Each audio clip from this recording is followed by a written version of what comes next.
What's up, everyone? Fight Zone MMA. Today we got some crazy MMA news. Let's get right into it. First off, we got Dan Hooker getting exposed for allegedly being gay. Dan Hooker's girlfriend recently got broken up with by Dan and took to her Instagram story to leak Dan Hooker's text messages with another man, alleging that she was being cheated on. In later stories, she also alleges that Dan Hooker was mentally, financially, and physically abusive. And she says, "If I end up in a suitcase, then you know who did it." After all this, you might be asking, doesn't Dan Hooker have a wife? I thought he was married. And to that, I can say that yes, he is. The person making these allegations is Dan Hooker's girlfriend, not his wife. He has some kind of Sean O'Malley arrangement going on where the relationship is open and his wife has yet to comment on these allegations. That being said, take a look at this ex-girlfriend. Look at the unstable eyes, evil demeanor, and trashy tattoos, clearly obtained in a drug-fueled haze. This is a certified BPD demon, so these allegations are 100% fake. Dan is innocent, and these rumors are just a side chick, salty that she got cut off. Next up, we got Alex Pereira saying he's got an announcement coming soon. Alex says, "We are talking about some things. My next fight, we've already started conversations. It took a little while, but it's very close to something being announced."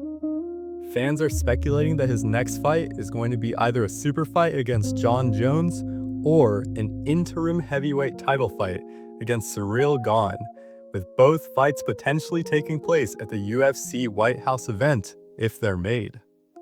Gane is much more likely to be the fight right now since he's been active on Instagram talking about preparing for an upcoming fight, and since Tom Aspinall probably won't be ready in 2026 since he's blind right now, it's most probable that Gane will be the one matching up against Pereira. If that fight gets made, I'm looking forward to seeing Gane hit Pereira with a signature eye gouge. Maybe after he does damage to one of the UFC's biggest stars, Dana White will shape up and finally ban Ciryl Gane from the UFC for life, like he deserved after the Tom Aspinall fight. He should also go to jail for 5 to 6 years.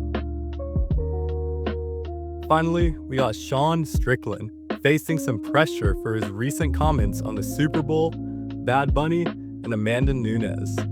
Sean recently used the F slur to describe Bad Bunny's Super Bowl performance, and fans are calling for his head. Many people are reaching out to Paramount executives to force an apology out of Sean under the threat of canceling their Paramount subscriptions. I personally don't think this is going to lead to anything. Paramount is seeing more signups for subscriptions than ever due to the UFC deal bringing in a large audience. And the amount of people who would leave over Sean Strickland's comments is likely way less than those who are signing up to watch UFC. Sean also recently made controversial comments about Amanda Nunes in a recent press conference, saying that the average man would beat her in a fight. This just is not true. The average man is the same height as Amanda Nunes, obese with no training and no muscle definition, and completely unable to take a punch. Amanda would destroy the average man in a fight. Sean Strickland, however, is probably talking about the average guy that he sees on a day-to-day basis in the MMA gyms. In which case, the statement is unfortunately true. Anyways, that's gonna do it for today. Like, comment, subscribe, Fight Zone MMA.